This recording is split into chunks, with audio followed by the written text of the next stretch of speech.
Hey guys, welcome back, and this is my review of The Batman, directed by Matt Reeves, starring Robert Pattinson as Batman, Zoe Kravitz as Catwoman, and Paul Dano as Riddler. So the first thing that I think we can get out of the way or really understand the most about this movie is it's very much lives up to the expectation of what it was presented to be. It is a detective noir through and through. It has very dark and ominous tones throughout it that don't really take a back seat ever. I think that kind of plays into more of the stretch of the movie when you think you're could be hitting a slow point or where could we sidestep to. It does really well in taking steps of succession in the right direction and adding onto each other and compounding story units and different riddles by the nature of the film's theme. And so one thing that really helped pair that through is the score. It just stapled it down so well. I think one thing that really immersed me the most into this movie, where it needed to have kind of this grand escapism aspect to it because it is so gothic, it is so noir toned. This movie could have been dialed into black and white, and there virtually would have been no difference to it. It was very much, most of the time, night and like dark tones throughout. And so the score of that really brings into the gravitas and the darkness of it and the weight of the moments in the film and the character changes and the realization of the Batman himself.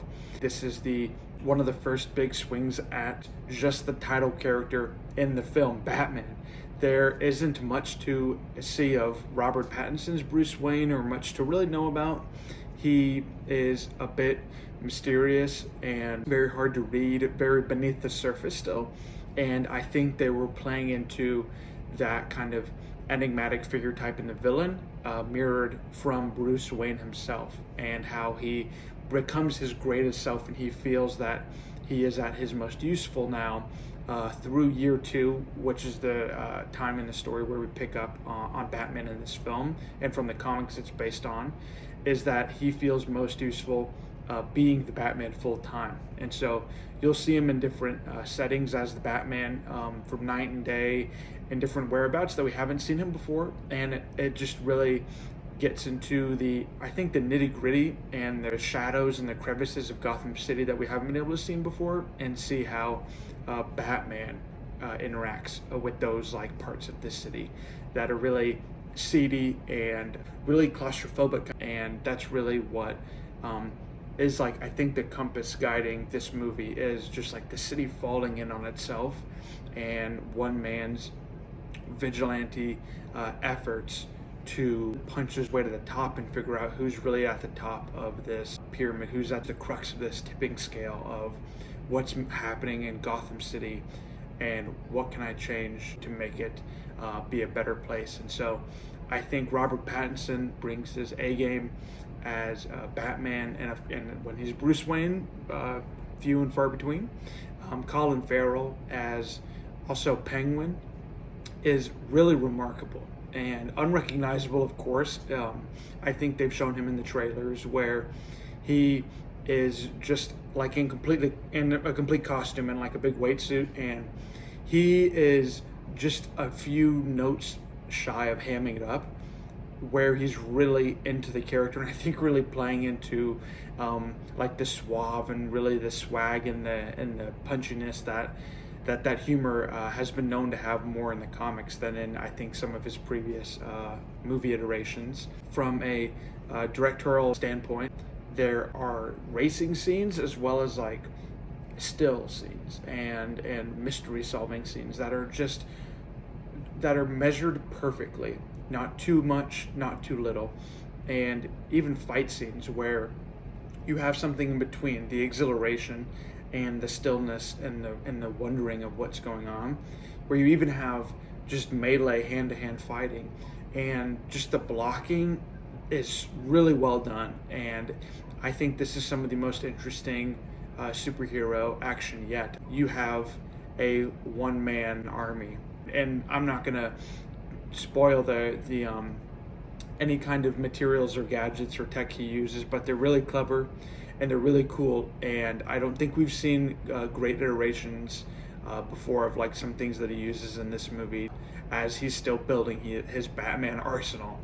And I think those are really cool nods too that happen to kind of show his maturation as becoming a detective, becoming a thoughtful fighter, and using gadgets in that way where he's not just punching himself out of situations all the time. This is definitely the most vigilante superhero movie ever. This is like the epitome of year 2 Batman, and this freshly angered, he's declaring his vengeance. He's really still trying to understand what he is meaning by that and what he's continuing to drive and really lead his vigilante efforts with.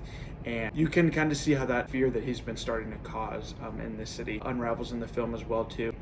And that was definitely one of my favorite beats for this movie to hit. And one of the parts that kind of lost me a little bit that I have a few questions about was the exact end of the film to the culmination of events. There is a pretty stark pivot to, I think, arrive at the end of the movie, and I think that's one thing that was a little bit jarring. And then the ride was over, so you understood exactly like what happened in the film, but there was that little pivot that could have been cleaned up a little bit. But if you wanted to see this movie, you've been right. Go see this movie. If you don't know much about this movie, just know that it's just a gothic vigilante noir film. It is really dark.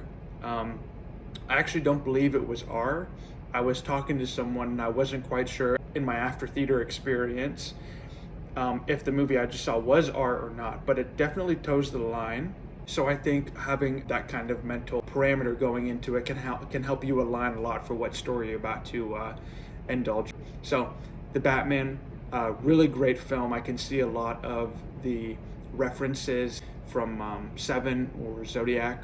And then, of course, Paul Dano and Robert Pattinson in previous roles, I think kind of borrowing those characteristics and really fleshing them out more as their characters in The Batman. But it is really well done. Hats off to Matt Reeves and Robert Pattinson. An absolutely stunning presentation. A really finally gritty and dark and really salt of the earth Batman storyline in theaters. So that's my thoughts about The Batman. Thank you guys for watching, and I'll see you in the